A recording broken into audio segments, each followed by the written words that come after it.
example, look at developing management of local homeless plans, including homeless census data collection, identification of goals, performance measures, strategies, and costs and evaluation towards established goals. Pooch.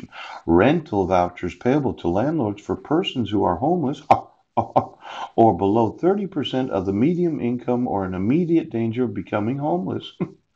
Now, I really like these vouchers that you have. Yes. I thought that it would be better if we paid the rent this month. Yes.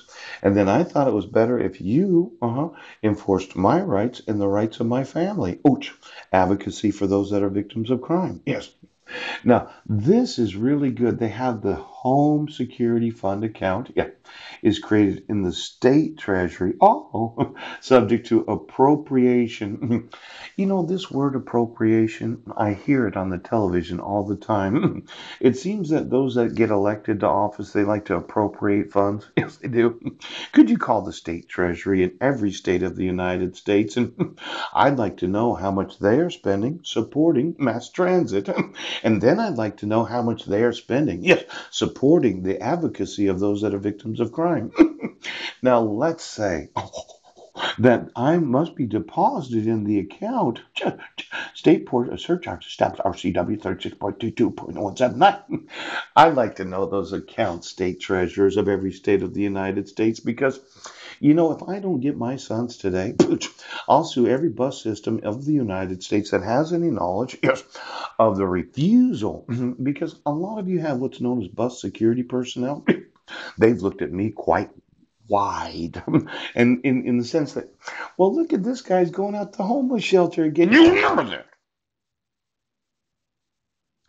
Now, after 8 years of torture, pain, and suffering, yes, for all of you in every bus system of the United States that are obligated, yes, to inform police and sheriff's department of your knowledge of crime. It's just like those attorneys I told you about yesterday. They are personally liable for the crime of misprision of felony. Yes. And it could be that a large number of the security personnel of bus systems, here, Seattle Bus Company, Tacoma, that they have a certain amount of arresting authority. Yes. And if they know of child abuse, child neglect, kidnapping, child abduction, yes. If they know of anything involving the victimization of any individual, yes, and the refusal of the government to enforce those rights, they could personally be liable for misprision of felony. Now, give me all the employees of every bus system of the United States of America. I'd like to know the last 40 years. Yes. And then I'd like to know their alarm system.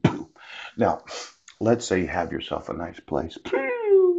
You've been driving bus for 20, 25, 30 years. Yeah. And you do know what the law says that you cannot have any knowledge of felonies. And I keep saying felony because it's federal felonies. Yes, it is. Yes, it is. Sometimes you might have a little knowledge of a misdemeanor, somebody jaywalked or littered or something like this. But I think that somebody turned on the home alarm system. Now, you remember when I was telling you about the interest rate cycle of the Federal Reserve? Yeah. And we had this big boom known as real estate always goes up from approximately 2003 to 2009. Well, all of those new homes had home alarm system. Now, it could be, okay, that you'll get me the home alarm systems of every bus driver, of every bus driver, and all the bus employees, and then the alarm systems of Clown Transit right now. I just need to know when you leave the office, though somebody might be working on the bus, fueling up, cleaning it, or whatever. Do you set an alarm as an employee? Yes, before you leave the bus.